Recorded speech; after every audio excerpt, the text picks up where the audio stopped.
जीवात्मा का कल्याण होगा।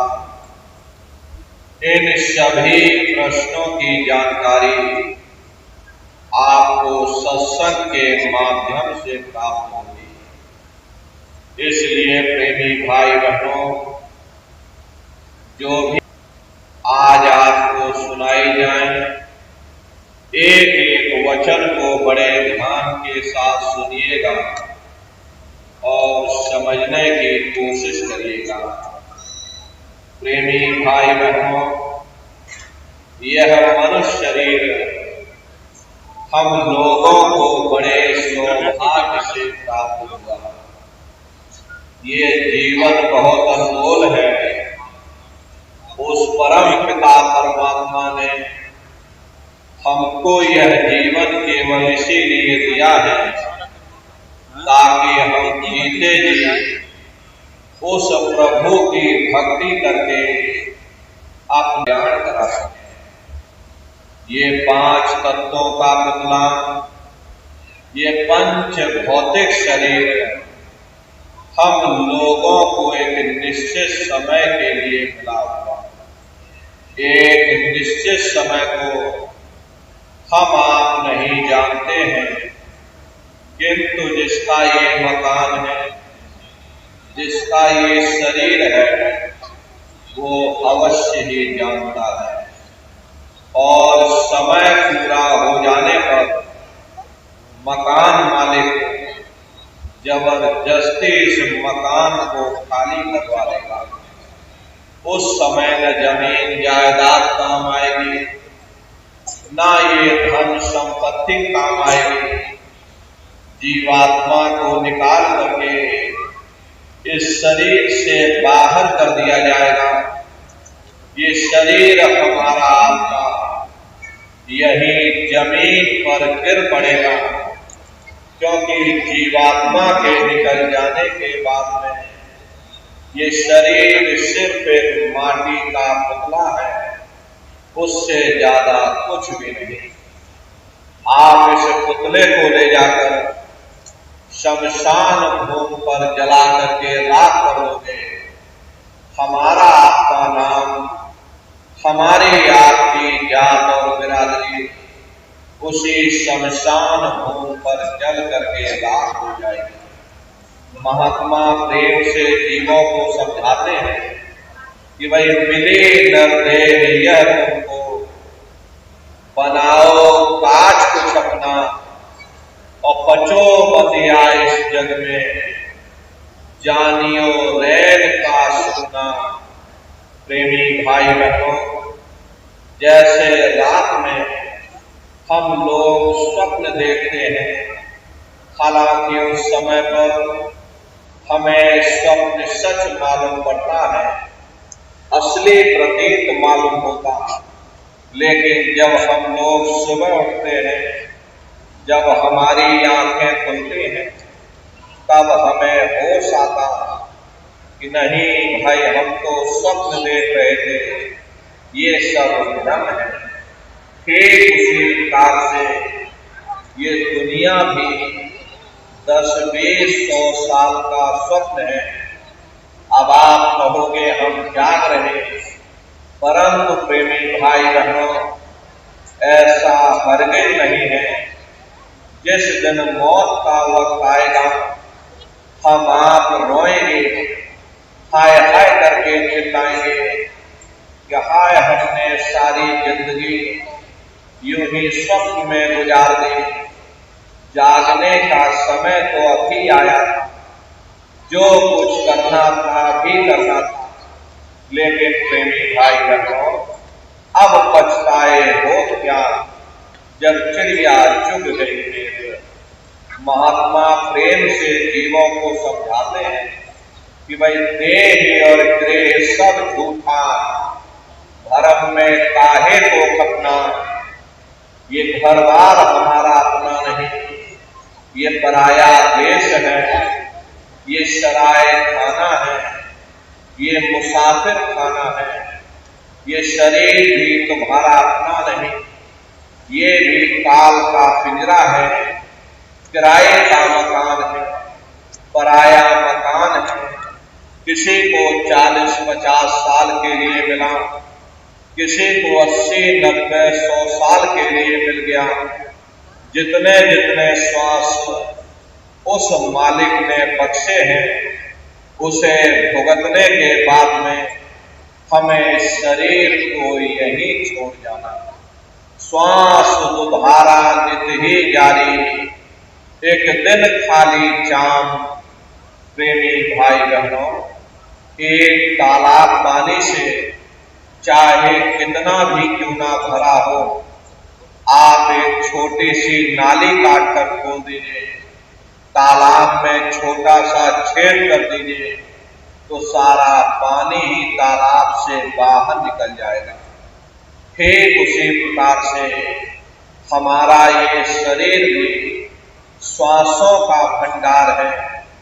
जब तक श्वासों का भंडार जारी है, हम दुनिया के काम काज में फंसे हुए, दुनिया के कारोबार में हम आप उलझे हुए। लेकिन जिस वक्त ये श्वासों का भंडार खाली होगा, टेलीफोन खड़क जाएंगे, तार पहुंच जाएंगे, संदेश पहुंच जाएंगे, सब रिश्ते नातेदारों, सब कुटुंब परिवार वाले, सब अड़ोस पड़ोस वाले मिनटों सेकंडों में इकट्ठा हो जाएंगे।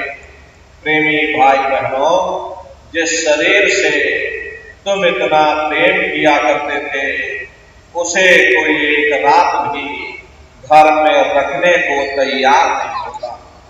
मामूली कष्ट नहीं होता, मौत के समय में घनघोर पीड़ा होती है। जनमत मरत दुसह दुख हुई।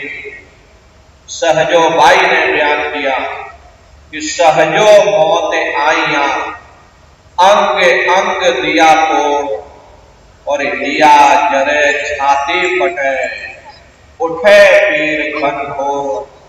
गुरु महाराज सत्संग में फरमाते थे कि जैसे 1,00,000 बिच्छू एक साथ मिल करके हमारे शरीर पर डंक मारे, उससे भी लाखों करोड़ों गुना ज्यादा मौत के समय में दर्द होता है। जब मृत्यु आती है तो किस तरह से प्राण निकलते हैं, प्राणों के निकलने की क्या प्रक्रिया होती है, पहले उसे आप अच्छी तरह से समझ लीजिए। सिमटत भास श्वास उठ जावे, और प्राण पति जब सिमट समावे, उस समय हमारी सांसें रुक जाती, शरीर की चेतना पीछे सिमटने लगती। तो सबसे पहले गुदा चक्र ही टूटता है, क्योंकि गुदा चक्र में पृथ्वी का वास होता है। गुदा चक्र टूट करके ऊपर इंद्रिय चक्र में समा जाता। इंद्रिय चक्र में जल का वास होता, यानी जल ने पृथ्वी को खोल दिया। फिर जब इंद्रिय चक्र टूटेगा तो ऊपर नाभि चक्र में समा जाएगा। नाभि चक्र में अग्नि का वास होगा। फिर जब नाभि चक्र टूटेगा तो हृदय चक्र में समा जाएगा। हृदय चक्र में वायु का वास होगा, यानी वायु ने अग्नि को अपने में समाहित कर दिया, और इस तरह से वायु आकाश हो गई। महात्मा कहते हैं, जब यह कर्म तराई पियावे और पुत्र सुरत की यान नवावे, जब यह जीवात्मा पांचों तत्वों को मान करके जब पृथ्वी अग्नि वायु आकाश पांचों तत्वों को लान करके ऊपर आती है, तो काल तार में हम भवानी, और जब घर के लेदन से पानी, जब काल अपनी तार में लगाता है, उस समय नेत्रों से पानी निकलता, इंद्रियां टूट करके चकनाचूर हो जाती, सब रिश्ते नातेदार खड़े रह जाएंगे, डॉक्टर वैद्य हकीम सब आपको घिरे रह जाएंगे, लेकिन उस समय आपको कोई बचा नहीं पाता। हरे अवधूत आते हैं, प्राणों की डोरी को तोड़ देते हैं और जीवात्मा को खींच करके इस शरीर से बाहर कर दिया जाता है। और जैसे ही तुम्हारी ये जीवात्मा शरीर से अलग हुई, ये शरीर हमारा मिट्टी हो जाता। फिर इस मिट्टी को एक रात अपने घर में कोई रखने को तैयार नहीं होता, ले जाकर शमशान भूमि पर जला करके हम लोग राख कर देते हैं। इधर तो ये कहानी खत्म हो गई, लेकिन देखो उधर क्या होता, तुम्हारी जीवात्मा को ले जा करके ऊपर धर्मराज की कचहरी में पेश कर दिया जाएगा। वहां पलक झपकते ही तुम्हारे अच्छे और बुरे कर्मों का हिसाब किताब हो जाएगा। धर्मराज तुमको सजा सुना देंगे, ले जाओ इनको फलाने नर्क में डाल दो, क्योंकि मैंने इनको मौका दिया था जब ये माँ के घर में उल्टे लटके हुए थे, सिर इनका नीचे था, पैर इनके ऊपर थे। उस समय इन्होंने मुझसे प्रार्थना की कि हे मालिक, मुझे एक बार मौका दे दो, मुझे एक बार शरीर दे दो, हम भजन करेंगे, भक्ति करेंगे, हम अपनी जीवात्मा का कल्याण करेंगे। तो मैंने इनकी प्रार्थना को स्वीकार कर लिया और इनको मैंने ये मनुष्य शरीर दे दिया और कह करके मैंने भेजा था कि भाई ये मनुष्य शरीर ये किराए का मकान है, ये तुम्हारा अपना नहीं है। अगर ये तुम्हारा अपना होता तो हमेशा तुम्हारे पास रहता, ये तुम्हारा अपना नहीं, ये मैंने तुमको कुछ समय के लिए किराए का मकान दिया है। हाँ, तुम अपनी जीवात्मा को मेरे किराए अपनी जीवात्मा का कल्याण करा लेना। मैंने कुछ समय के लिए तुम सबको एक किराए का मकान दिया है। जब समय पूरा होगा मैं अपने सिपाहियों को भेजूंगा, उस समय पर तुम मेरे मकान को खाली कर देना। लेकिन इतना ध्यान रखना कि जैसा साफ सुथरा मैंने तुमको एक किराए का मकान दिया, वैसा ही साफ सुथरा तुम मुझको वापस लौटाना। लेकिन इस किराए के मकान में बैठ करके इन्होंने अच्छे बुरे कर्म कर डाले। मेरे किराए के मकान को इन्होंने अपने कर्मों से गंदा कर दिया, इसलिए कर्मों की सजा इनको मिलेगी। ले जाओ इनको फलाने नरक में डाल दो। महात्मा कभी झूठ नहीं बोलते। महात्माओं ने जब साधना किया, साधना करके जब ऊपर गए और ऊपर जा करके जब उन्होंने नरकों का हाल देखा, तो हमारी आपकी जानकारी के लिए उन्होंने धर्म ग्रंथों में लिख दिया कि लोह के खंभ तपत के माही, और जहां जीव को ले चिपटाए वहां लोहे के खंभे अग्नि से धधक धधक कर लाल हो रहे। ऐसे छोटे जीवों को उन खंभों में चिपकाया जाता। जीव हाय हाय करके तड़पता है, तड़प तड़प जीव जुलम बुखारी, और तपत खंभ दुखे उपजे भारी। असहनीय वेदना होती है, असहनीय दुख दर्द होता। जीव वहां रोता चिल्लाता रहता, वहां कोई तुम्हारी पुकार सुनने वाला नहीं, कोई तुम्हारी दर्द भरी आवाज को सुनने वाला नहीं। अरे महात्मा कहते हैं कि भाई नर के अनेक और है, कहलन कहूं बखान, और दुख भुगते यह जीव जो, जाने जो भोग समान। कहते भाई एक नर्क नहीं, ऐसे वहां पर अनेकों अनेक नर्क बने, अलग अलग छोटे पाप कर्मों के वहां पर अलग अलग नर्क बने। ये जीव अपने अपने कर्म के अनुसार अनंतों अनंत युगों तक, वर्षों की बात नहीं कर रहे, अनंतों अनंत युगों तक जीव नरकों की यातनाओं को भोगता रहता। और नरकों की यातनाएं भोगने के बाद में किसी जीवात्मा को सीधे मनुष्य शरीर नहीं दिया जाता, बल्कि से 84 लाख योनियों में डाल दिया जाता। जैसे बच्चा होता है, बच्चा पहले कक्षा 1 पास करेगा, फिर कक्षा 2 में जाएगा, ऐसे ही वहां पर भी पूरा चैनल बना हुआ।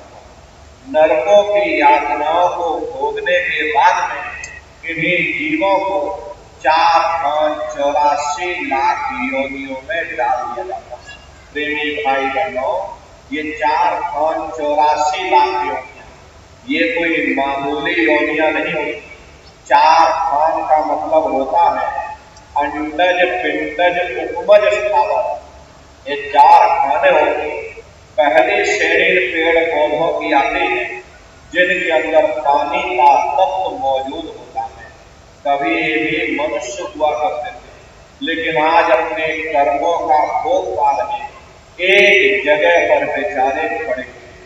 दूसरी श्रेणी कीड़े मकोड़ों की आती है जिनके अंदर पृथ्वी और अग्नि का तत्व मौजूद होता है।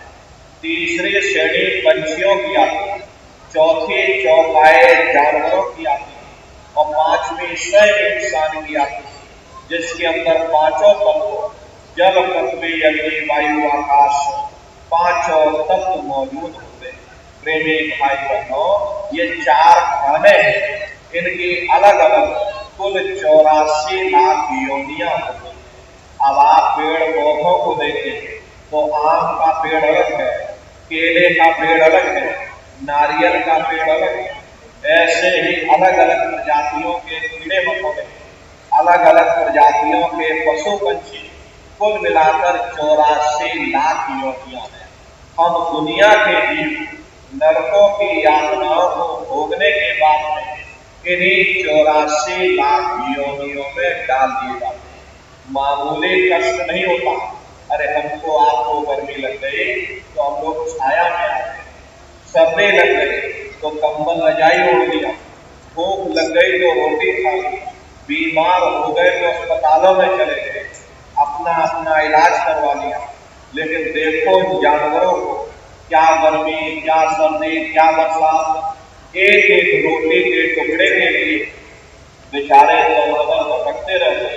किसी का हाथ कट गया, किसी का पैर कट गया, किसी को जीते जी काट डाला, मुर्गी की गर्दन ही मरोड़ डाली, उनको भी दर्द होता है, उनको भी तकलीफ होती है। मादा बिच्छू होते हैं, मादा बिच्छू की मौत कैसे होगी? मादा बिच्छू जब अपने बच्चे को जन्म देती है, उसी के बच्चे अपनी भूख को मिटाने के लिए अपनी माँ की पीठ पर चढ़ जाते हैं और उसी के मांस को नोच नोच करके खाते हैं। वो तड़पती रहती है, कराहती रहती है, लेकिन जब तक हड्डी हड्डी न बच जाए उसके बच्चे अपनी माँ की पीठ से नीचे नहीं उतरते। ऐसे न जाने कितने जीव जंतु इस संसार में भरे पड़े हैं। कई जन्म भय रीढ़ पतंगा, कई जन्म भय मीन कुरंगा, कई जन्म पंखी सरकोयो, कई जन्म है वर जोयो, मिल जगदीश मिलन की मरिया, चिरंकार देश नजरिया।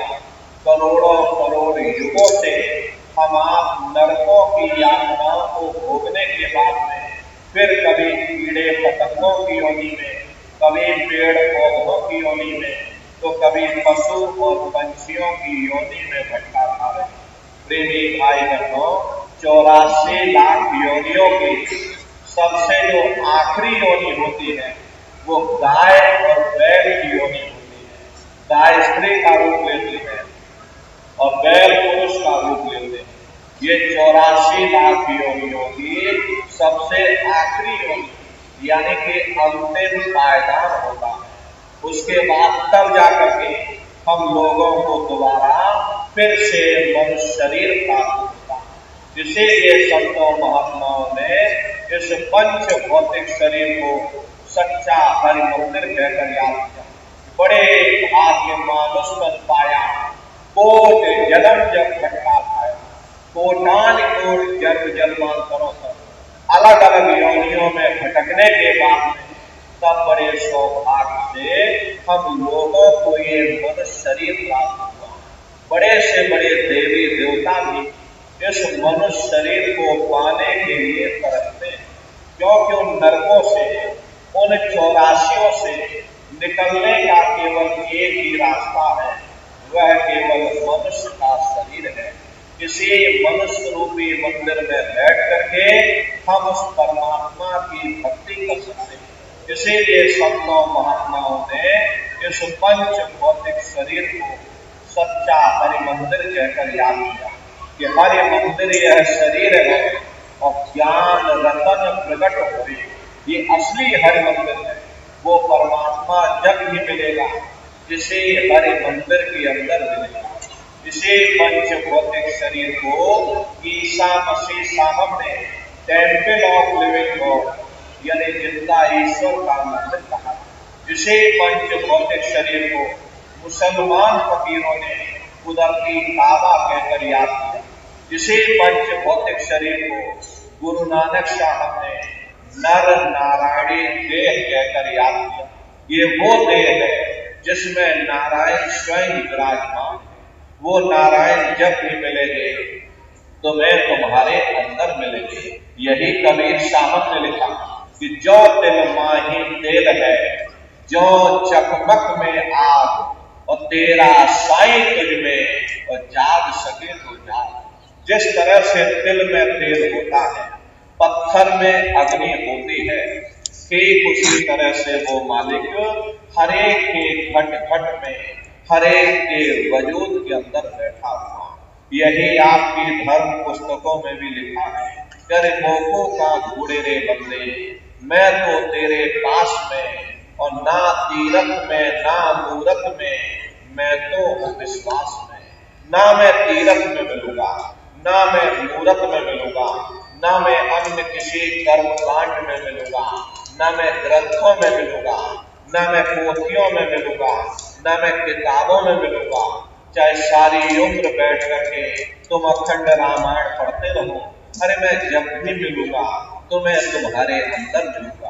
प्रेमी भाई बहनों, बड़ी सीधी सी बात है कि अगर खाना बनाने की किताब सारी उम्र बैठ करके आप पढ़ते रहोगे कि भाई खाना ऐसे बनता है और खाना वैसे बनता है, खाने में नमक डाला जाता है और खाने में तेल डाला जाता है, तो कभी तुम्हारा पेट नहीं भर सकता।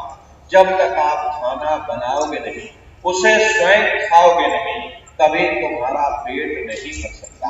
हम वेदों की निंदा नहीं करते, हम ग्रंथों की निंदा नहीं करते, हम गीता, कुरान और बाइबल की निंदा नहीं करते। वेद, शास्त्र, गीता, कुरान, बाइबल कहते हैं कि भाई मनुष्य के अंदर अंड खंड ब्रह्मांड है, स्वयं वो परमात्मा इसके अंदर बैठा हुआ। चलो अंदर चलो, अंदर चल करके उस परमात्मा का दर्शन दीदार करो। अब सवाल ये उठता है, भाई आखिर हम अपने अंदर जाकर के उस परमात्मा का दर्शन कैसे करेंगे? तो इसके लिए संतों महात्माओं ने केवल 3 साधन बताए। साधन 3 सारे वर्णे और साधन सब होते मां। इस कलयुग में उस मालिक को पाने के लिए महात्माओं ने केवल 3 साधना बताई। पहला है सुमरन, दूसरा है ध्यान और तीसरा है भजन। सुमरन कहते हैं मालिक को याद करना, ध्यान कहते हैं अपनी दिव्य दृष्टि को खोलना, और भजन कहते हैं कान में उंगली डाल करके उस शब्द को सुनना, उस नाम को सुनना, उस देववाणी आकाशवाणी को सुनना जो 24 घंटे तुम्हारे अंदर गूंज रही। प्रेमी भाई बहनों, ये सुरत शब्द नाम योग की साधना है। संतों का जो इतिहास रहा, संतों के इतिहास में सबसे पहले कबीर साहब आए, जिन्होंने सुरत शब्द नाम योग की साधना जारी की। उसके बाद गुरु नानक साहब आए, गुरु नानक साहब ने भी सुरत शब्द नाम योग की साधना जारी की। उसके बाद और भी महात्मा आए, कबीर, नानक, दादू दरिया, भीखा, रविदास, पलटू, जगजीवन। आप चित्रकूट में चले जाइए, उत्तर प्रदेश में चित्रकूट पड़ता है, वहां पर गोस्वामी जी महाराज का जन्म हुआ, जिन्होंने रामचरित्र मानस बनाई। उन्होंने भी सुरत शब्द नाम योग की साधना जारी की। और आपके राजस्थान की धरती पर देखो मीराबाई, सहजोबाई भी, उन्होंने भी उस मालिक को पाया, तो सुरत शब्द नाम योग की साधना करके पाया। प्रेमी भाई बहनों, ये सुरत शब्द नाम योग की साधना है। इस साधना की 3 क्रियाएं हैं, सुमरन, ध्यान और भजन। तो कैसे आप लोग सुमरन करोगे, कैसे ध्यान और भजन करोगे, जरा अच्छी तरह से समझिएगा और फिर घर पर बैठ करके करिएगा। तो सबसे पहले सुमरन कैसे किया जाएगा? सुमरन करने के लिए एक माला आप लोग ले लेना। ये देखिए प्रेमी भाई बहनों, 108 दाने की माला है। अपने अपने घरों में बैठ करके बाहर से अपनी आंख को बंद कर देना और दोनों आंखों के मध्य भाग में अपने ध्यान को एकाग्र करके और दाने दाने पर जय गुरुदेव नाम का उच्चारण करिएगा। हर दाने पर जय गुरुदेव नाम, हर दाने पर जय गुरुदेव नाम, जय गुरुदेव, जय गुरुदेव, जय गुरुदेव, कुल 108 बार करिएगा। दोबारा इसी जगह फिर वापस आ जाओगे।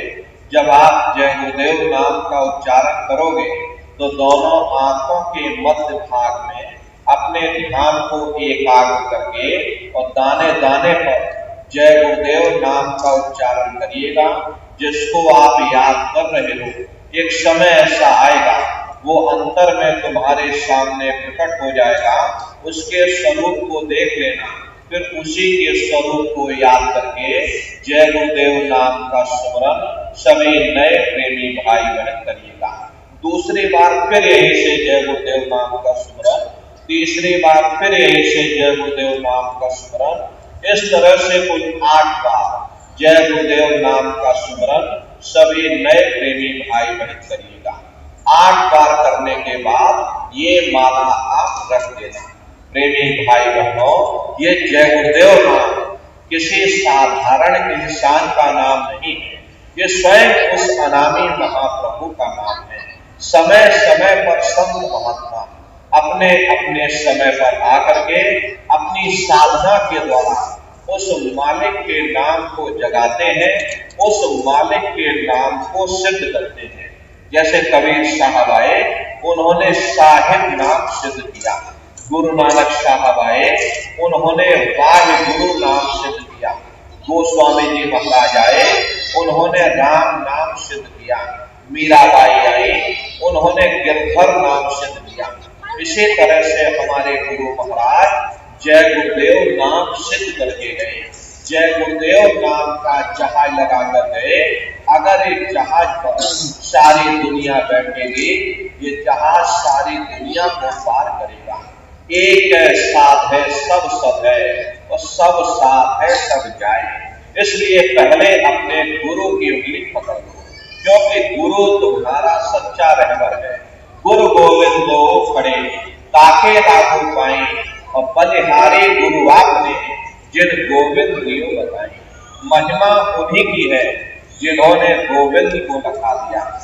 इसीलिए कहा जाता है कि गुरुर ब्रह्मा गुरुर विष्णु गुरुर्देवो महेश्वरः गुरुर साक्षात परब्रह्म तस्मै श्री गुरुवे नमः। इसलिए प्रेमी भाई बहनों, जय गुरुदेव नाम का सुमरन आप सभी लोग करिएगा।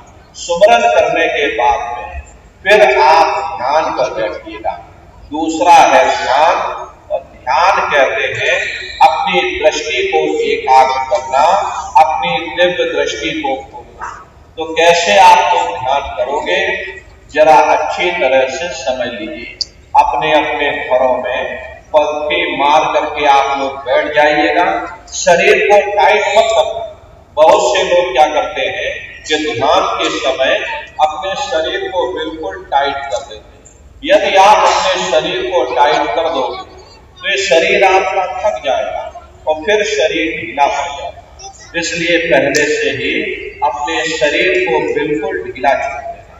जितना आराम से आप बैठोगे उतना आपके लिए अच्छा रहेगा। तो ढीले बदन से बैठिएगा। आंखों को धीरे से बंद कर देना। इन आंखों पर भी कोई जोर मत देना। जैसे सोते समय धीरे से आंख को बंद करते हो, ऐसे ही धीरे से आंख को बंद कर देना। दोनों आंखों के मध्य भाग में जहां पर देवियां बिंदी लगाती हैं और पुरुष जहां पर टीका लगाते हैं, ये दोनों आंखों के मध्य भाग में दूर सामने देखिएगा तो सामने आपको अंधेरा दिखाई पड़ेगा। जब आप अपने बाहर की आंख को बंद करोगे और अंदर में सामने देखोगे तो सामने आपको अंधेरा दिखाई पड़ेगा। बस उसी अंधेरे में एक जगह पर अपनी दृष्टि को एकाग्र करिएगा। होशियारी यही रहे ये आंखों की पुतलियां हिलने ना पाए। शुरुआती समय में ये आंखों की पुतलियां हिलेंगी, लेकिन जब आप अभ्यास करोगे, करत करत अभ्यास दे जड़मत होत सुजान, जब अभ्यास करते रहोगे तो ये आंखों की पुतलियां हिलना बंद हो जाएंगी। तो दूर सामने अंधेरे में एक जगह पर आप अपनी दृष्टि को रोकिएगा या उस अंधेरे को भी आप देखते रहना। एक टक होकर के सामने अंधेरे को देखते रहिएगा, दृष्टि अपने आप एकाग्र हो जाएगी। उस समय किसी के बारे में सोचना नहीं, किसी के बारे में विचार मत करिएगा। निर्विचार होकर के, शून्य होकर के, और शरीर को बिल्कुल हिलाना डुलाना नहीं। वो सामने उस अंधेरे को आप देखते रहिएगा।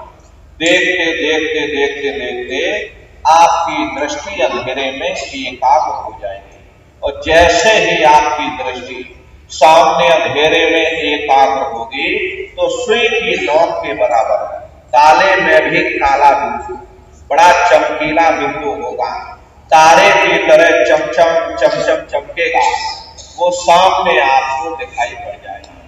जब वो चमकदार बिंदु सामने दिखाई पड़ जाए तब आप अपनी दृष्टि को उस बिंदु पर एकाग्र करिएगा। जब आप अपनी दृष्टि बिंदु पर एकाग्र करोगे तो बिंदु के चारों तरफ से बड़ा भारी प्रकाश मिलेगा, चक्र की तरह से बहुरंगी प्रकाश होगा।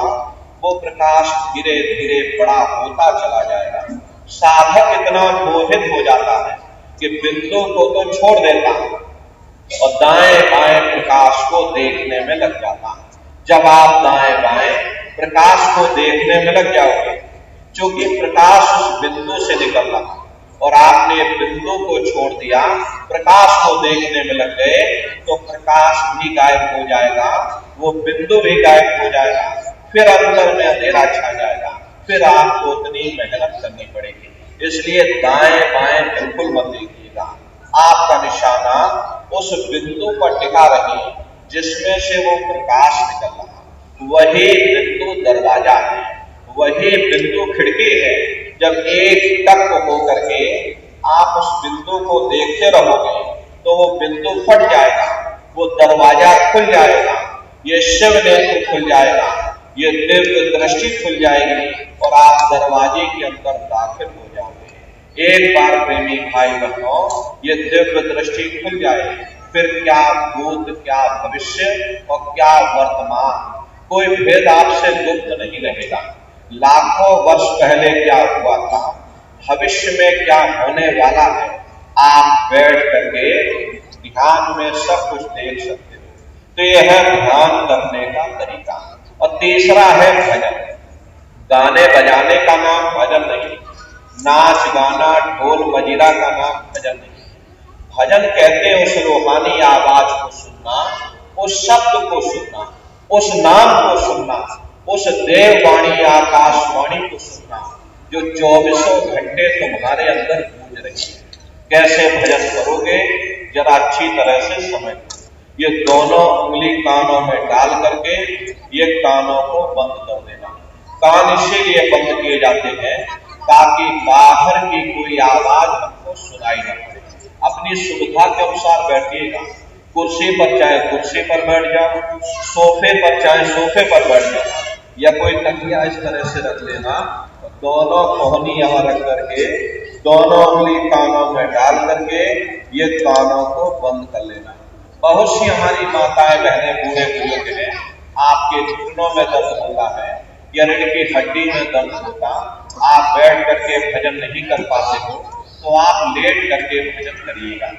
ऐसे सीधे लेट जाना, लेटे लेटे आंख और कान को बंद कर देना। मतलब तो आंख और कान को बंद करना है, चाहे आप लेट करके करो चाहे आप बैठ करके करो। यही कहा गया है कि आंख कान मुख बंद कराओ, अनहद झिंगा शब्द सुनाओ, यानी पहले अपनी आंख को बंद करो, अपने मुख को बंद करो, दोनों उंगली कानों में डाल करके ये कानों को बंद कर लो और ऊंचे से ऊंचा ध्यान दे करके गौर से आवाज को सुनने की कोशिश करो। प्रेमी भाई बहनों, जब आप अपने कानों को बंद करके ऊंचा ध्यान दे करके गौर से सुनोगे तो आपको ऐसा अनुभव होगा कि कहीं सीटी जैसी आवाज हमारे कानों में बज रही है। इस तरह से सीटी जैसी आवाज शुरू में आप सभी को सुनाई पड़ेगी। शाम को अपने अपने घरों में आप बैठिएगा, ये कानों को जरा बंद कर लेना और गौर से आवाज को सुनिएगा तो सीटी जैसी आवाज आप सभी को सुनाई पड़ेगी। करना कुछ नहीं, लेटे हो चाहे बैठे हो, बस आप उस आवाज को सुनते रहना और सुनते सुनते उसी में लीन हो जाओ। जब आप उसमें लीन हो जाओगे तो कुछ समय बाद में दोबारा आपको अनुभव होगा कि कहीं बड़ी दूर से एक महीन आवाज, घंटे और शंख की आवाज हमारे कानों में बज रही है। जैसे मंदिरों में घंटियां बजती हैं, टन टन टन, इसी तरह से घंटे और शंख की आवाज आप सभी को सुनाई पड़ेगी। उसे घंटे शंख की आवाज को महात्माओं ने शब्द कहा। अरे आपकी धर्म पुस्तकों में लिखा है कि पोथी पढ़ पढ़ जग मुआ, पंडित भया न कोई, और 2.5 अक्षर प्रेम का पढ़े से पंडित होती। दुनिया वाले कहते हैं कि 2.5 अक्षर का मतलब प्रेम है। प्रेम नहीं, प्रेम में तो मात्रा लगेगी। यहाँ पर जिस 2.5 अक्षर का वर्णन उन महात्माओं ने किया था वो है शब्द, सा आदा बा और दा। उसी शब्द को महात्माओं ने नाम कहा। कलयुग केवल नाम आधारा, सुमिर सुमिर नर उतरहि पारा। कलयुग में केवल नाम का आधार है, वो नाम तुम्हारे अंदर 24 घंटे गूंज रहा। तो उसे घंटे शंख की आवाज को महात्माओं ने शब्द या नाम कहा। उसी को मुसलमान फकीरों ने कलमा कहा। उसी को ईसा मसीह साहब ने वर्ड या लागश कहकर याद किया। उसी को गुरु नानक साहब ने अनहद वाणी कहकर याद किया। चीन में जो महात्मा हुए उन्होंने इसको ताओ कहकर याद किया और हिंदू महात्माओं ने इसे देववाणी, आकाशवाणी कहकर याद किया। उन अलग अलग महात्माओं ने अपनी अपनी भाषा में हम लोगों को समझाने की कोशिश की कि भाई वो घंटे शंख की आवाज तुम्हारे शब्द के अंदर गूंज रही है, वो आपको सुनाई पड़ेगी। लेकिन शुरुआती समय में आपको ऐसा मालूम पड़ेगा कि कहीं बड़ी दूर पर घंटियां बज रही, टन टन टन, लेकिन सुनाई हरेक को पड़ेगी। प्रेमी भाई बहनों, जब घंटे और शंख की आवाज आपको सुनाई पड़ने लग जाए तब आप सीटी की आवाज को छोड़ देंगे और घंटे शंख की आवाज को पकड़ लेंगे, उसको सुनने लग जाएंगे। जब आप उसको सुनने लग जाओगे तो वो आवाज धीरे धीरे बढ़ना शुरू होगी और बढ़ते बढ़ते इस कदर बढ़ेगी कि आपके रोम रोम में घंटे और शंख की आवाज गूंजने लग जाएगी। बड़े घनघोर आवाज होती है, बड़ी मधुर वो आवाज होती है। ये जो दुनिया की आप संगीत आप सुनते हो, उस रूहानी संगीत के सामने ये दुनिया के संगीत कुछ नहीं। जब आप उस रूहानी संगीत को सुनोगे इतना भारी आनंद आपके ऊपर छा जाएगा, इतनी खुशी आपको होगी, ऐसा नशा आपके ऊपर चढ़ जाएगा, इतना आप उस आवाज में खो जाओगे कि आप सारी दुनिया को भूल जाओगे। प्रेमी भाई बहनों, शंकर भगवान को वही नशा चढ़ा था। शंकर भगवान कोई गांजा भांग नहीं पीते थे, ये तो हमने आपने शंकर भगवान को भी बदनाम कर दिया कि शंकर भगवान गांजा भांग पीते थे तो चलो हम भी गांजा भांग पी। लेकिन प्रेमी भाई बहनों, शंकर भगवान ने कभी गांजा भांग नहीं पिया। शंकर भगवान जिस नशे में लीन रहते थे वो नाम का नशा था, वो ध्यान का नशा था, वो भक्ति का नशा था। जब आप उस आवाज को सुनोगे तो आपको भी वो नशा चढ़ जाएगा, क्योंकि उस आवाज में चुंबक है। जब आप उस आवाज को सुनोगे तो वो आवाज आपको अपनी ओर खींचेगी, और जब खिंचाव होगा तो जीवात्मा का फैला हुआ प्रकाश ये 9 दरवाजों से सिमटने लगेगा। अब ये 9 दरवाजे कौन कौन से हैं? देखो प्रेमी भाई बहनों, अच्छी तरह समझिएगा, ये बहुत बड़ा विज्ञान है। दुनिया का विज्ञान जब समाप्त हो जाएगा तो ये विज्ञान प्रारंभ होगा। तो 9 दरवाजे कौन कौन से हैं? 2 आंख, 2 कान, 2 नाक के सुराख, 1 मुंह और 2 मलमूत्र का रास्ता, ये शरीर के 9 दरवाजे हैं। सबसे पहला दरवाजा गुदा चक्र आता है। गुदा चक्र में गणेश जी वास करते हैं। गणेश जी वहां के मालिक हैं। ये 4 दल का कमल है। यहाँ पर पृथ्वी तत्व पाएगा। उसके ऊपर इंद्रिय चक्र आता है। इंद्रिय चक्र में ब्रह्मा जी वास करते हैं। ये 6 दल का कमल है। यहाँ पर जल तत्व पाया जाता है। उसके ऊपर ये नाभि चक्र आता है। नाभि चक्र में विष्णु जी वास करते हैं। ये 8 दल का कमल है। यहाँ पर अग्नि तत्व पाया जाता है। उसके ऊपर ये हृदय चक्र आता है। हृदय चक्र में शिव जी वास करते हैं। ये 12 दल का कमल है। यहाँ पर वायु तत्व पाया जाता है। वास तो वो ऊपरी मंडलों में करते हैं, लेकिन उनका प्रकाश, उनकी किरणें इन चक्रों पर पड़ती है।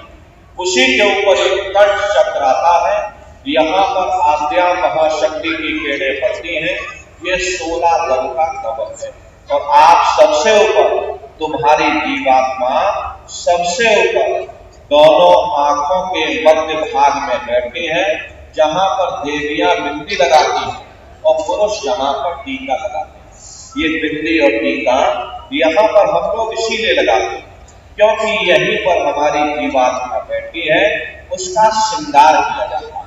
तो 10वां द्वार है जहां पर तुम्हारी जीवात्मा बैठी है।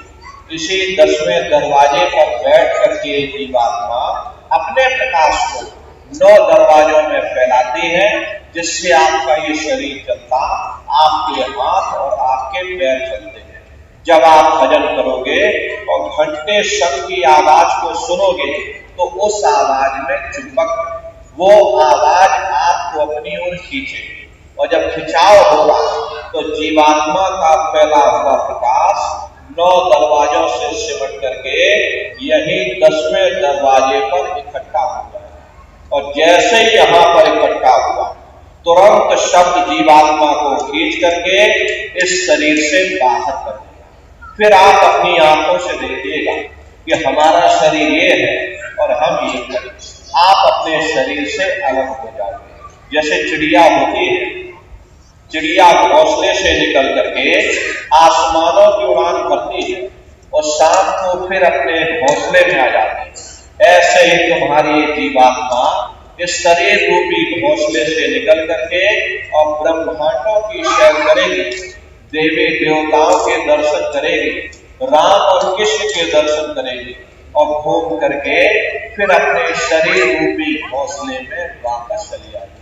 प्रेमी भाई बहनों, ये ब्रह्मा विष्णु महादेव जिनकी सारी दुनिया पूजा करती है, अरे आप सभी लोग ब्रह्मा विष्णु महादेव की पूजा करते हो, लेकिन कभी आपने ये विचार नहीं किया भाई जिनकी हम पूजा कर रहे हैं, आखिर ये लोग हैं कौन, ये कहाँ पर रहते हैं, ये क्या काम करते हैं, इनके माँ बाप कौन है, राम कौन है, कृष्ण कौन है, ईश्वर कौन है, ब्रह्म कौन है, पार ब्रह्म कौन है, ये कहाँ पर रहते हैं। तो जरा संक्षिप्त में आप समझिएगा, क्योंकि अगर हम इसका वर्णन करेंगे तो लाखों वर्ष लग जाएंगे, एक लोक का वर्णन नहीं हो पाएगा, इतने विशाल लोक ऊपर बने हुए।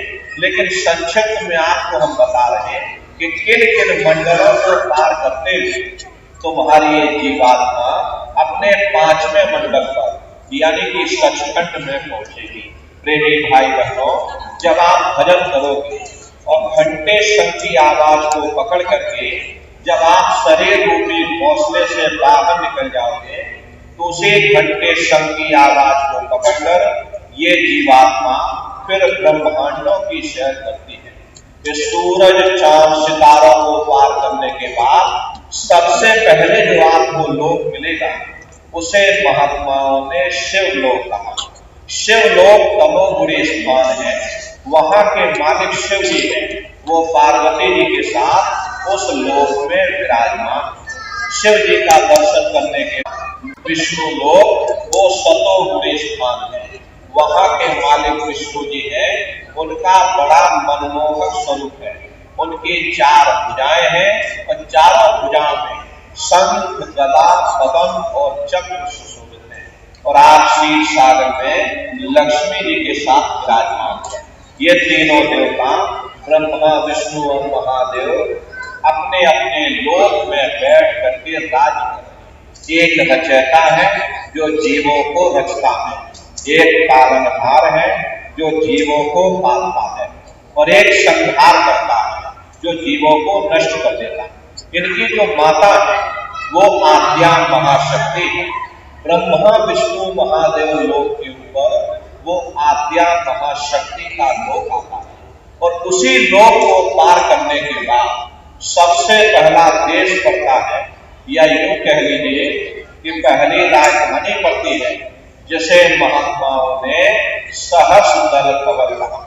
वो राजधानी, ये ब्रह्मा, विष्णु, महादेव के जो लोक हैं, उस राजधानी के अंतर्गत आने वाले जिले हैं। राजधानी का जो मालिक है वो निरंजन भगवान है। ये ब्रह्मा, विष्णु, महादेव ये निरंजन भगवान के ही पुत्र हैं। और एक आद्या महाशक्ति ये निरंजन भगवान की अर्धांगिनी है। और निरंजन भगवान स्वयं तीनों लोकों के मालिक हैं। उन्हीं को त्रिलोकीनाथ कहा जाता, हिंदू उन्हीं को परमात्मा कहते हैं, मुसलमान उन्हीं को खुदा कहते हैं, ईसाई उन्हीं को गॉड कहते हैं। ये जल एक है। जल को चाहे आप पानी कह लो, चाहे वाटर कह लो, या चाहे नीर कह लो। इसी तरह प्रेमी भाई बहनों, वो परमात्मा भी एक है। घंटे और शंख की आवाज जो हर इंसान के अंदर गूंज रही, वो आवाज उन्हीं के मुखारबिंद से हो रही।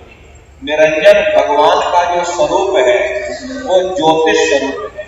हजार बाती की अखंड ज्योति वहां पर बराबर जल रही। हम आप मंदिरों में ज्योत जलाते हैं, ये तो हम आप उसकी नकल करते हैं। महात्माओं ने आपको चिन्ह बता दिया कि भाई उनका ऐसा स्वरूप है, तो हम लोग यहाँ पर नकल करने लगे। यहाँ पर इस ज्योत में आप तेल डालते हो और आप बाती डालते हो, तब ये ज्योति जलती है। लेकिन वो अखंड ज्योति ऐसी है जिसमें ना तेल की जरूरत है और ना बाती की जरूरत है। पलटू साहब ने जिक्र किया है कि उल्टा कुआ गगन में तिसमें जरे चिराग और तिसमें जरे चिराग, बिना रोगन बिन बाती और 6-12 मास जल रहे दिन राती। और सतगुर मिले जो हुए ताहि की नजर में आवे, और बिन सतगुर नहीं हुई वाह को दर्शावे। वो अखंड ज्योति ऐसी है जिससे पूरा ब्रह्मांड प्रकाशमान हो रहा है। जितनी भी अवतारी शक्तियां आई, राम आए, राम को वहीं से नीचे उतारा गया। इसीलिए उस देश को अयोध्या नगरी या कौशलपुर देश कहा गया। गोस्वामी जी महाराज जब साधना करके वहां पहुंचे, तभी उन्होंने रामचरितमानस में लिख दिया। क्या उन्होंने रामचरितमानस में लिखा? देखिए, गोस्वामी जी महाराज कहते हैं कि मोदयो नैन पृष्ठत में भयो, पुन चितवत कौशलपुर गयो। जब मैंने अपने बाहर की आंख बंद की, मेरी अंदर की आंख खुल गई और मैं क्या देख रहा हूं, मैं कौशलपुर देश में पहुंच गया। मोह विलोक राम मुस्काई, मुझे देख करके राम भगवान प्रसन्न हो गए। उन्होंने ऊपर जाने का मुझे रास्ता दे दिया। मैं ऊपर जा करके क्या देख रहा हूं कि उधर माज सुन अंडज राया, देखे बहु ब्रह्मांड निकाया, अति विचित्र लोक अनेका, रचना अधिक एक एका। विचित्र विचित्र भांत के वहां पर लोक बने, एक से सुंदर एक सोने के वहां महल बने, जिनकी शोभा अवर्णनीय है। प्रेमी भाई बहनों, वो असली अयोध्या नगरी है, वो राम भगवान का देश है। प्रेमी भाई बहनों, जब आप वहां पहुंचोगे वहां की रचनाओं को देखोगे तो देखते ही रह जाओगे, ये क्या ईश्वर की लीला है, कैसे उसकी कारीगरी है, अनंत उसकी सत्ता है, अनंत ही उसका प्रकाश है। उसी आनंद को पा करके बड़े बड़े राजे महाराजाओं ने अपने राजकाज पर ठोकरें मार दी और जंगलों में जा करके नंगे हो करके नाचने लगे। इतना आनंद, इतनी खुशी उन साधकों को होती है। मीराबाई को जब ये दौलत मिल गई, मीराबाई ने अपना राजपाट छोड़ दिया।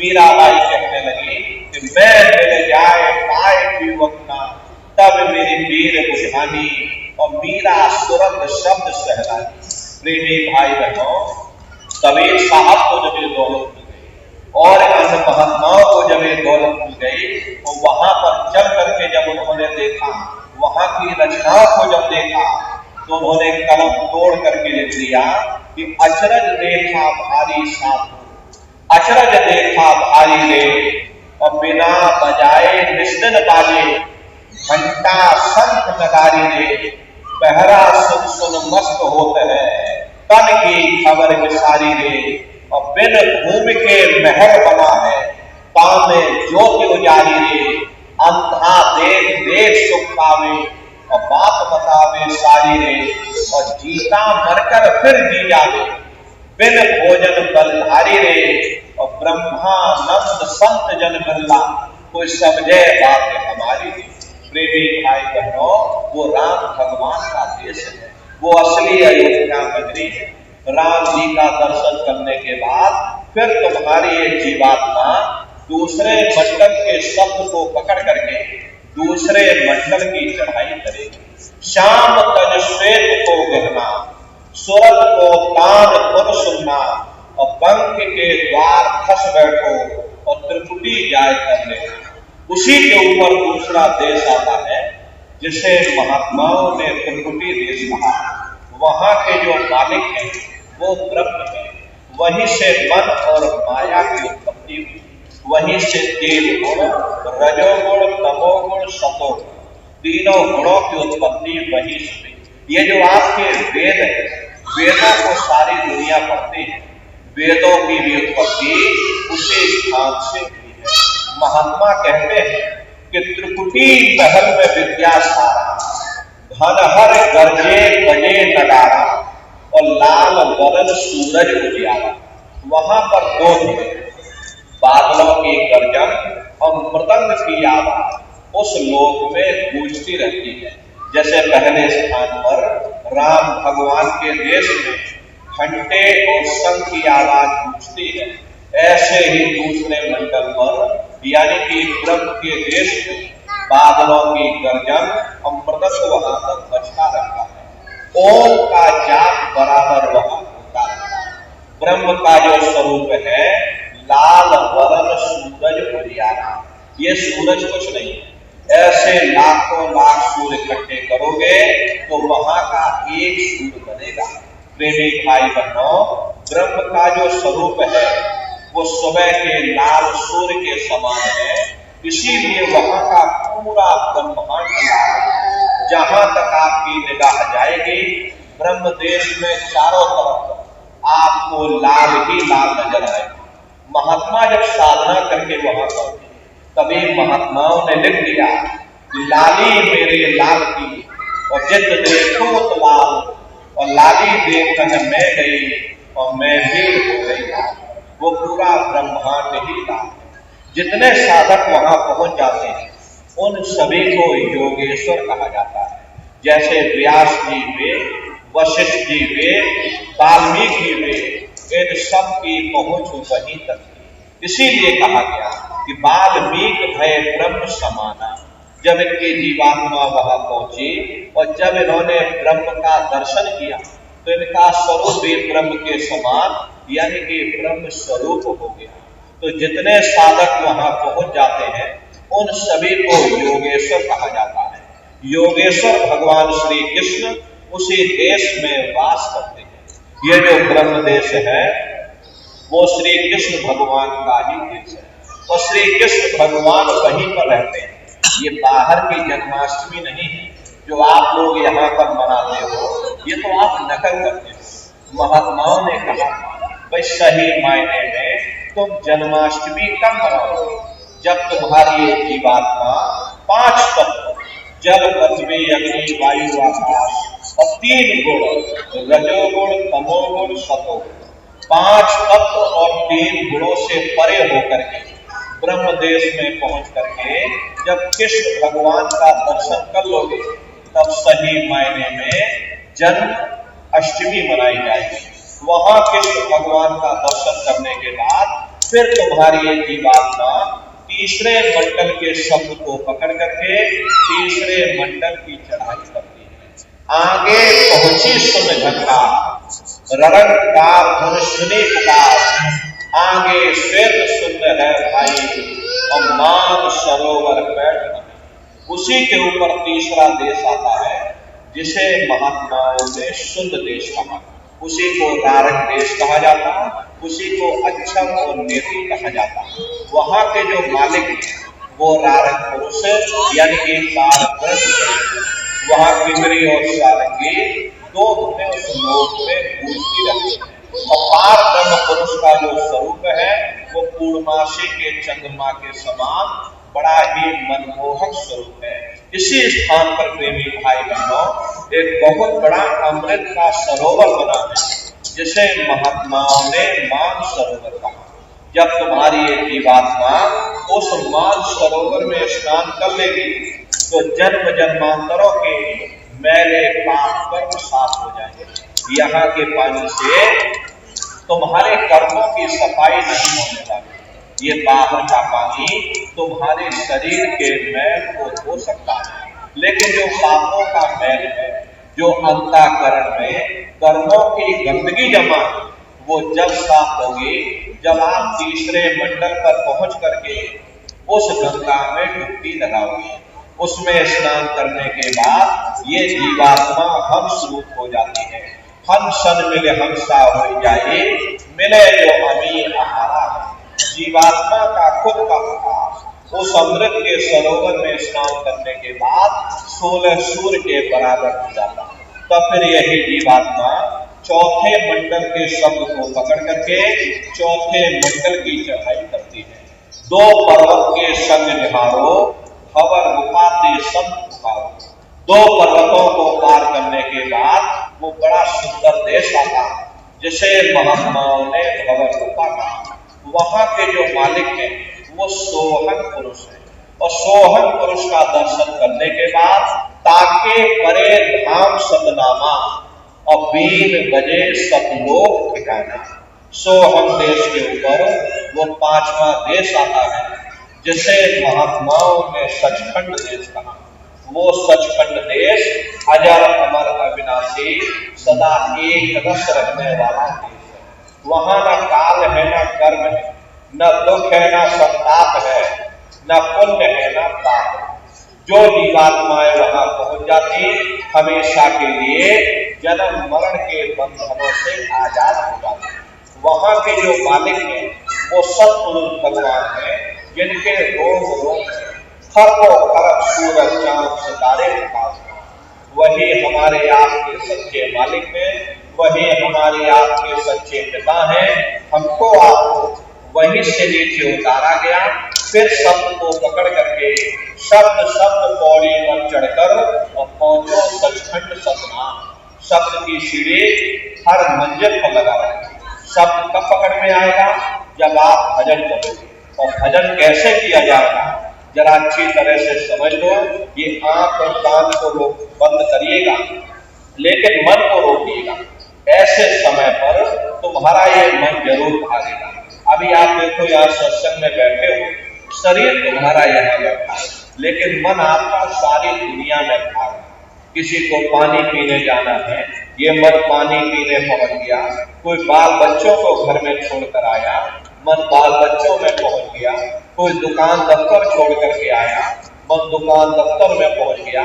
शरीर यहाँ बैठा लेकिन मन सारी दुनिया में भाग रहा। तो ऐसे भजन से कोई लाभ नहीं होगा। जिन्होंने मार मन डाला उन्हीं को सूरमा कहना। बड़ा बैरी ये मनघट में इसी का जीत ना घटना। अगर दुनिया में कोई हमारा दुश्मन है वो केवल हमारा मन है। ये मन रूपी रावण कब मरेगा?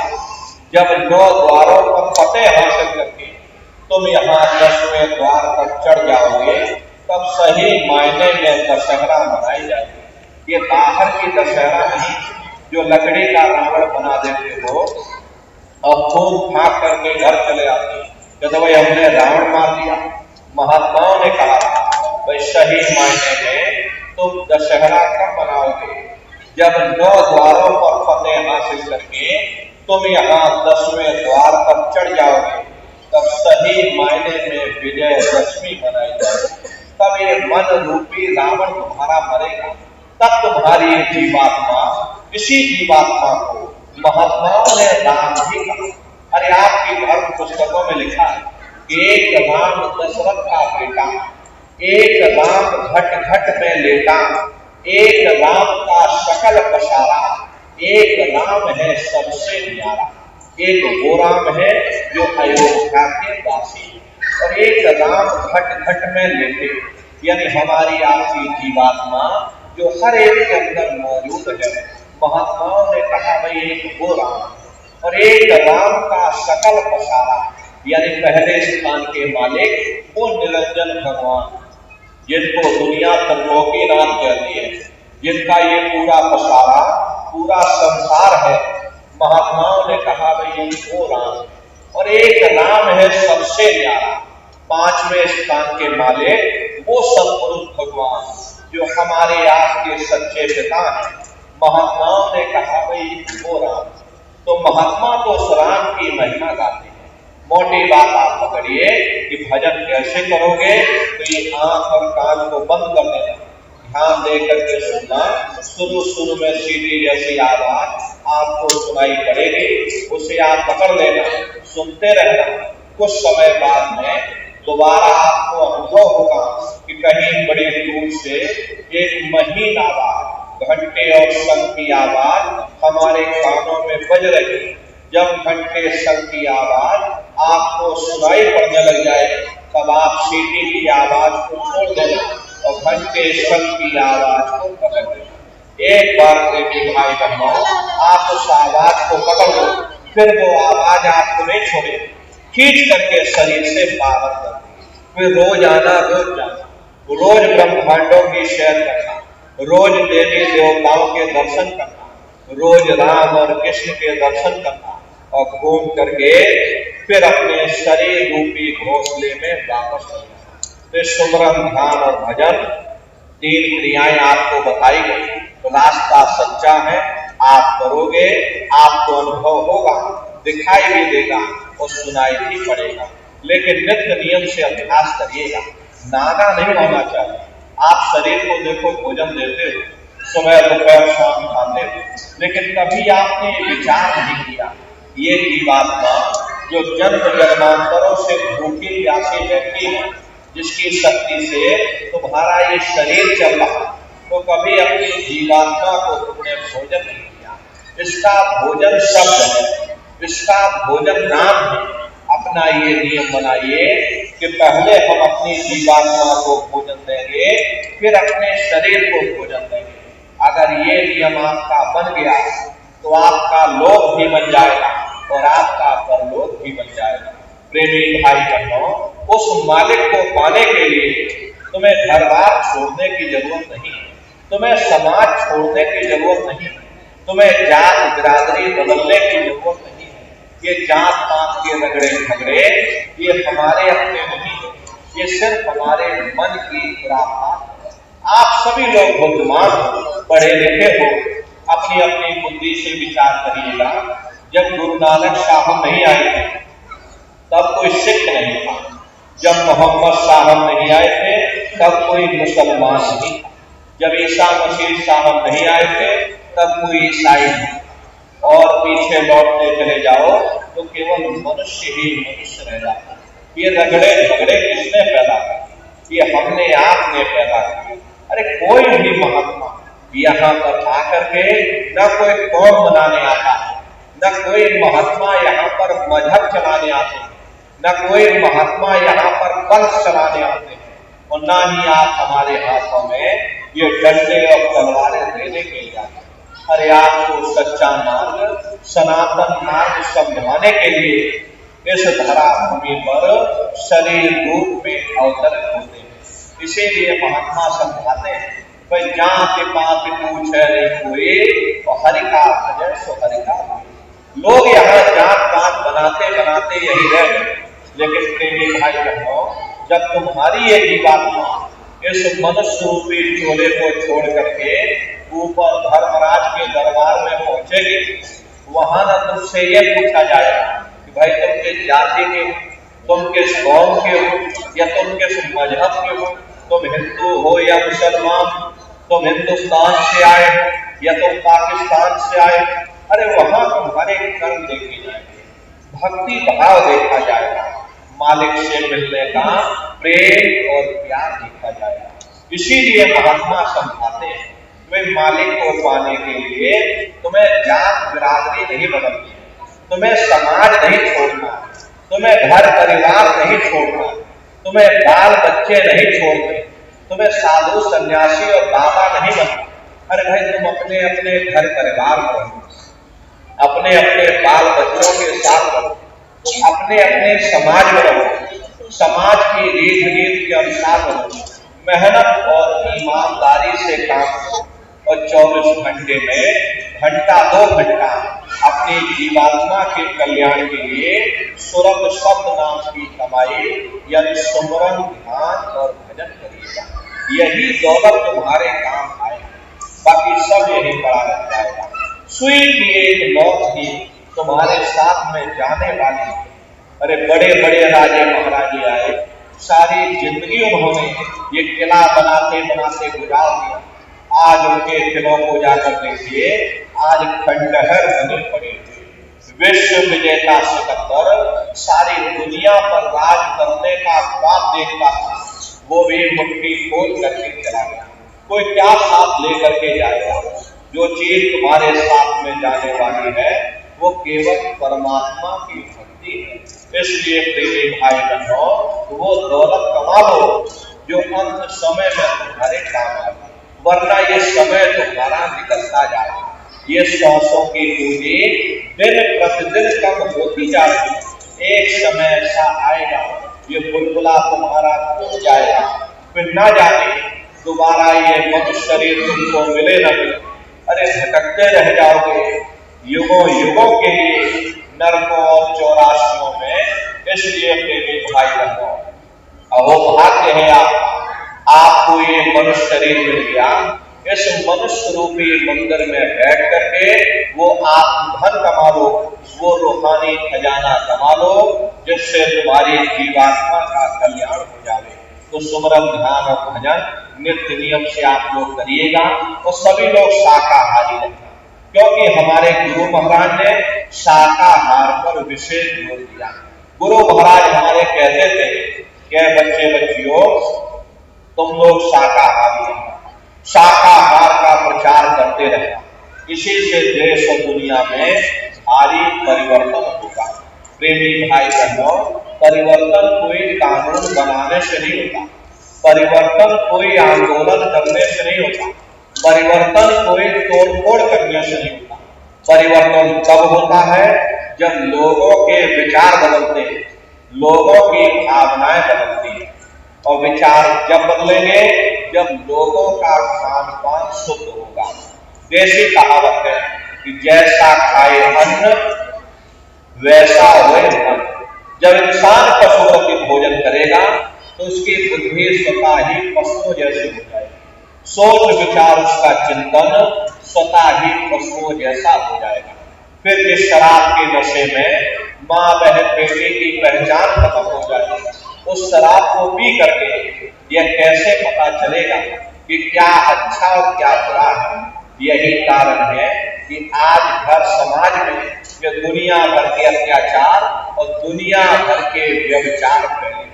अरे हम लोग मंदिर बनवाते हैं, उन मंदिरों में नहा धो करके जाते हैं, कहते हैं कि भाई परमात्मा के रहने की जगह हमको नहा धो करके जाना चाहिए, फूल अगरबत्ती ले जाना चाहिए। कोई उन मंदिरों में कूड़ा कचरा नहीं डालता।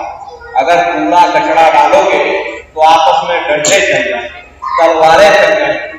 प्रेमी भाई बहनों, फिर ये जो हरि मंदिर है, ये पंच भौतिक शरीर जिसे महात्माओं ने हरि मंदिर कहा, इसमें हम आप मांस के लोकड़े डालते, इसमें हम आप शराब के कतरे डालते। अपने बनाए हुए मंदिर की आप कदर करोगे और परमात्मा के बनाए हुए इस हरि मंदिर को हमने आपने जीते जी कब्रिस्तान बना दिया तो सख्त सजा मिलेगी। महात्माओं ने लिखा कि तिल भर मच्छी खाई के कोट गौ मैदान और काशी करवट जामरे निश्चय नर्क। यदि तिल भर भी मच्छी खा करके फिर चाहे कोटान कोट गौओं का तुम दान करो और काशी में जाकर मक्खा रगड़ते रगड़ते अपनी पूरी जिंदगी वहां पर गुजार दो, फिर भी तुमको तुम्हारे गुनाहों की सजा मिलेगी, कोई बच नहीं सकता। क्योंकि ये कर्म भूमि है, यहाँ तुम जैसा कर्म करोगे वैसा फल तुमको मिलेगा। देखिए इस कर्म भूमि पर कृष्ण भगवान तक नहीं बच पाए। उस समय बाली को छप करके बांधा, वही बाली के अवतार में बहेलिया बन करके आ गया। कृष्ण भगवान के पैरों में पदम चमकता था, हिरण की आंख समझ करके और बहेलिये ने निशाना मार दिया। और जब पास में आकर के देखा कृष्ण भगवान अफसोस करने लगे, लेकिन कृष्ण भगवान ने उसको समझाया कि उसमें तुम्हारा कोई दोष नहीं। उस समय हमने तुमको मारा, आज तुमने हमको मार दिया, हमारा तुम्हारा अगला बदला पूरा हो गया। कर्म प्रधान विश्व रच राखा, जो जस करे सो तस फल चाखा। ये कर्मों का ऐसा देश है, यहाँ आप जैसे कर्म करोगे वैसा ही फल आपको मिलेगा। जैसे बीज बोगे वैसे ही फसल पाओगे। इसलिए प्रेमी भाई बहनों, आपसे हमारी प्रार्थना है कि आप लोग शाकाहारी रहिएगा। ये तरह तरह की बीमारियां जो आज के समय में आ रही हैं, इसका मुख्य कारण एक ही है, लोगों का खान पान गंदा हो। आप अपनी बुद्धि से विचार करिएगा, इंसानों के खून में जब जानवरों का खून मिल जाएगा, इंसानों के अंदर जब जानवरों के कीटाणु पहुंच जाएंगे, तो न जानवरों की दवा काम में आएगी न इंसानों की दवा काम में आएगी। परिणाम क्या होगा? ऐसी महामारियां फैले। इसलिए प्रेमी भाई बहनों, आपसे हमारी प्रार्थना है कि आप लोग शाकाहारी रहिएगा। कोई ऐसा नशा मत करना जिससे बुद्धि तुम्हारी पागल हो जाए और घर में माँ बहन बेटी की पहचान हो। अरे आप अपने आप को कट्टर हिंदू मानते हो, अरे भाई हम कट्टर हिंदू हैं, हम राम को मानने वाले हैं और हम कृष्ण को मानने वाले। अरे आप राम को मानते हो और आप कृष्ण को मानते हो तो उनके आदर्शों पर भी चलना सीखो। राम ने कभी नहीं कहा कि तुम मांस खाओ, या कृष्ण ने कभी नहीं कहा कि तुम शराब पियो। जितने देवी देवता अवतार हुए सभी यही कह करके गए कि अहिंसा परमो धर्म। अगर हमने किसी को बनाया नहीं तो मिटाने का अधिकार हमारे पास नहीं। अरे आप इंसान हो, इंसान का काम है दया करने का, दया धर्म का मूल है। इसलिए आप जीवों पर रहम करो, रूहों पर रहम करो। सभी लोग शाकाहारी रहना, शाकाहार का प्रचार अपने अपने क्षेत्रों में बराबर आप लोग करते रहिएगा। देखिए हमारे गुरु महाराज परम संत बाबा जय गुरुदेव जी महाराज एक अच्छे समाज के निर्माण के लिए, चरित्रोत्थान के लिए, लोगों को शाकाहारी और सदाचारी बनाने के लिए 116 वर्ष की आयु तक अथक मेहनत और परिश्रम किया। हमारे गुरु महाराज ने अपने गुरु की याद में इतना विशाल मंदिर मथुरा आश्रम पर बनवाया। गुरु महाराज हमारे कहते थे बच्चा मंदिर का वो देवता वहां पर बैठ करके बरकत बांट रहा। अरे आप लोग आइए, वहां कोई रुपया पैसा नहीं चढ़ाया जाता, कोई चंदा चुटकी नहीं चढ़ाई जाती। आप लोग आए, मंदिर के देवता के सामने अपनी एक बुराई को चढ़ा देंगे। वहां पर बुराई चढ़ाई जाती कि हम आज से मांस मछली नहीं खाएंगे, हम आज से अंडा शराब का सेवन नहीं करेंगे, हम आज से झूठ नहीं बोलेंगे, हम आज से किसी को धोखा नहीं देंगे। आप अपनी एक बुराई चढ़ा दो, आपकी एक मनोकामना पूरी हो। ऐसा वरदानी मंदिर गुरु महाराज ने अपने गुरु की याद में मथुरा आश्रम पर बनवाया। उन्हीं की याद में ये पावन भंडारे का कार्यक्रम 20 दिसंबर से और 24 दिसंबर तक मथुरा आश्रम पर बनाया जाएगा।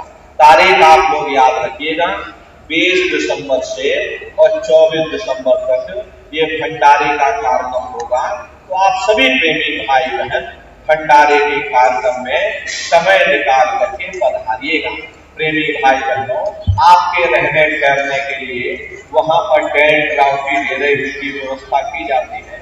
भोजन पानी के लिए निःशुल्क भंडारे वहां पर चलते रहते। अपना बहुत बड़ा आश्रम है, करीब करीब 10 किलोमीटर के व्यास में अपना आश्रम बना हुआ है, वहीं पर एक कार्यक्रम होता है।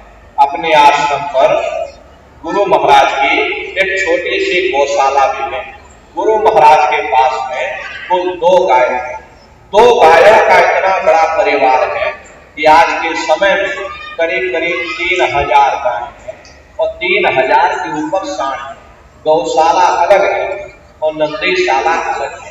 किसी को बाहर नहीं भेजा जाता, क्योंकि हमारे गुरु महाराज कह करके गए कि बच्चा इनको यही रखना, यही सेवा पानी करना। अगर बाहर भेज दोगे तो लोग मार देंगे, काट देंगे।